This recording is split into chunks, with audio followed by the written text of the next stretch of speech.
عمران خان سرخرو ہوا ہے اور اس مرتبہ یہ اعتراف کسی اور نے نہیں بلکہ IMF نے کیا ہے۔ شہباز حکومت کو ایک بہت بڑا دھچکا لگا ہے، اور جو یہ باتیں ہو رہی تھی کہ پاکستان تحریک انصاف کو تو اتنے فیصد ووٹ ملے، پاکستان تحریک انصاف کی مقبولیت تو بہت کم ہے، آج IMF نے باضابطہ طور پر وہ تمام تر دعوے غلط ثابت کیے ہیں۔ اس کے ساتھ ہی ساتھ سعودی ولی عہد محمد بن سلمان کا دورہ پاکستان جو کہ اس مہینے ہونا تھا، وہ دورہ مؤخر ہو چکا ہے۔ اس دورے کے مؤخر ہونے کی وجہ کیا بنی ہے، کیا ڈیٹیلز ہیں، اور ظاہری بات ہے کہ یہ بھی ایک بہت بڑی ڈیولپمنٹ کے طور پر چیز سامنے آ رہی ہے، کیونکہ پاکستان میں سعودی وفد آیا تھا انویسٹمنٹ کی اپرچونٹیز لے کر، اس کے بعد ایرانی صدر کا دورہ پاکستان تھا، لیکن اب سعودی ولی عہد محمد بن سلمان کا دورہ منسوخ ہونا اور شہباز شریف کی ولی عہد کے حوالے سے ایک سٹیٹمنٹ جو ہے وہ بھی سامنے آ چکی ہے۔ اس کے ساتھ ہی ساتھ عمران خان صاحب کو جیل میں قتل کرنے کا منصوبہ، اس حوالے سے پہلے بھی بہت سی باتیں سامنے آئیں، پاکستان تحریک انصاف کے لوگوں نے بھی کنسرنز ریز کیے، لیکن اب رات گئے ایک ہولناک دعویٰ جو ہے وہ سامنے آیا ہے، وہ دعویٰ بھی آپ کے سامنے رکھنا ہے۔ اور ایک اور بڑی عام ترین ڈیولپمنٹ ہے،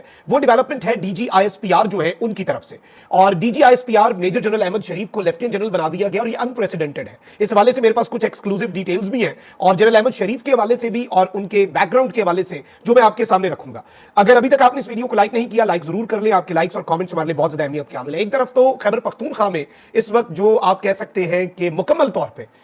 جو کشیدگی ہے گورنر اور وزیر اعلیٰ کے درمیان وہ بڑھ چکی ہے، اور اب فیصل کریم کنڈی جو ہیں انہوں نے بھی سخت سٹیٹمنٹس دینی شروع کر دی ہیں، اور انہوں نے وزیر اعلیٰ علی بن گنڈاپور کے گورنر راج لگانے سے متعلق بیان پر اپنے رد عمل کا اظہار کیا، اور اپنے آبائی گاؤں میں تقریب سے خطاب کرتے ہوئے انہوں نے کہا کہ میں کبھی بھی گورنر ہاؤس کو سیاست کا گڑھ نہیں بناؤں گا، انہیں خوف ہے کہ شاید میں گورنر راج لگا دوں گا لیکن میں ایسا نہیں کروں گا۔ علی بن گنڈاپور کو مخاطب کرتے ہوئے کہا کہ آپ وزیر اعلیٰ بنے ہیں، عوام کی خدمت کریں، عوام کی فلاح و بہبود کے لیے اقدامات کریں، لیکن اس کے ساتھ انہوں نے ایک اور بات کہہ دی علی امین گنڈاپور کو کہ اگر آپ نے گورنر ہاؤس کی طرف دیکھا تو میں آپ کو سڑکوں پر گھسیٹوں گا۔ سڑکوں پر تو خیر انہوں نے ایک دوسرے کو بھی گھسیٹنا تھا، اور ان لوگوں نے بھی ان کی پارٹی کے جو زرداری صاحب ہیں انہیں گھسیٹنا تھا جنہوں نے انہیں گورنر لگایا ہے۔ لیکن چلے اس وقت ایک چیز بڑی واضح ہے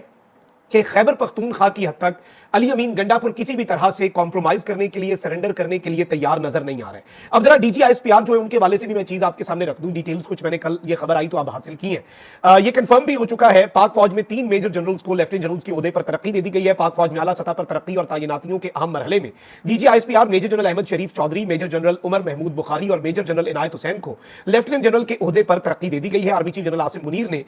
تینوں جو جنرلز ہیں ترقی پانے والے ان کی تعیناتیاں بھی کر دی ہیں۔ لیفٹیننٹ جنرل عمر بخاری کو کمانڈر 11 کور یعنی کہ corps commander Peshawar, lieutenant general عنایت کو چیف آف لاجسٹک سروسز، اور لیفٹیننٹ جنرل احمد شریف فی الوقت بطور DG ISPR ہی اپنی ذمہ داریاں جو ہیں وہ نبھائیں گے۔ اور میں آپ کو یہ بھی بتا دوں کہ obviously اس سے پہلے بھی بابر افتخار صاحب بھی میجر جنرل جب تھے تو وہ لیفٹیننٹ جنرل کے طور پر کچھ عرصہ ISPR میں ذمہ داریاں سر انجام دیتے رہے، تو باقی 2 جنرل جو ہیں انہیں کورس دے دی گئی ہیں، اور جنرل احمد جو ہے وہ اب ISPR میں ہی خدمات سر انجام دیتے رہیں گے۔ انٹرسٹنگ بات یہ ہے کہ لیفٹیننٹ جنرل کے عہدے پر ترقی پانے والے DG ISPR جو ہے ان کا تعلق الیکٹریکل اینڈ میکینیکل انجینئرنگ کور سے ہے، EME کی جو کور ہے۔ اس کور سے آٹے میں نمک کے برابر افسران کو لیفٹیننٹ جنرل کے عہدے پر ترقی دی جاتی ہے، لیکن جنرل احمد شریف چودھری ترقی حاصل کرنے میں کامیاب رہے ہیں، اور ان کے والد جو ہے وہ مشہور ایٹمی سائنسدان سلطان بشیر محمود ہیں۔ جنرل احمد کے دادا کا نام چودھری شریف تھا، اسی مناسبت سے ان کا نام احمد شریف رکھا گیا۔ مشرقی پنجاب سے تعلق رکھنے والے سلطان بشیر الدین نے ہالینڈ جا کر حکومت پاکستان کی طرف سے ڈاکٹر قدیر سے پہلی خفیہ ملاقات بھی کی تھی، جس کے بعد ڈاکٹر قدیر پاکستان آئے۔ 9/11 کے بعد القاعدہ اور طالبان سے تعلقات کے الزام میں سلطان بشیر الدین محمود کو کچھ وقت کے لیے گرفتار بھی کیا گیا، لیکن بعد ازاں رہا بھی کر دیا گیا تھا۔ تو یہ جنرل صاحب کا بیک گراؤنڈ ہے، obviously بڑا امپورٹنٹ بیک گراؤنڈ بھی ہے، اور یہ ترقی پانا بھی EME کور کی طرف سے اور EME کور سے تعلق رکھنے کے باوجود لیفٹیننٹ جنرل کے عہدے پر ترقی پانا دس از ویری امپورٹنٹ۔ اس میں عام چیز یہ ہے کہ پاکستان تحریک انصاف نے کل ہی ایک وضاحت جاری کی، اور انہوں نے کہا کہ جن افسران نے یہ پریس کانفرنس کی ان کے خلاف محکمانہ کارروائی ہو، لیکن دوسری جانب سے یہ بڑا کلیئر میسج دے دیا گیا ہے کہ جنرل احمد شریف کو میرٹ کے اوپر جو ان کی ترقی بنتی تھی وہ دی گئی ہے۔ تو یہ بھی آپ سمجھ سکتے ہیں کہ یہ PTI کے لیے ایک بڑا امپورٹنٹ میسج ہے۔ وہیں دوسری جانب اسد کیسر صاحب نے یہ کنفرم کیا ہے کہ PTI کے اس وقت کوئی مذاکرات نہیں ہو رہے، ایسی خبروں کی انہوں نے تردید کر دی ہے، اور انہوں نے کہا کہ PTI کے کسی کے ساتھ بھی کوئی مذاکرات نہیں ہو رہے، اور PTI کی بیک ڈور چینلز میں بھی کوئی بات چیت نہیں ہو رہی، اور یہ ابھی تک کی ڈیولپمنٹ یہی ہے۔ اچھا اب ذرا آگے بڑھتے ہیں، خبریں چونکہ بڑی اہم ہیں۔ شہباز شریف صاحب جو ہے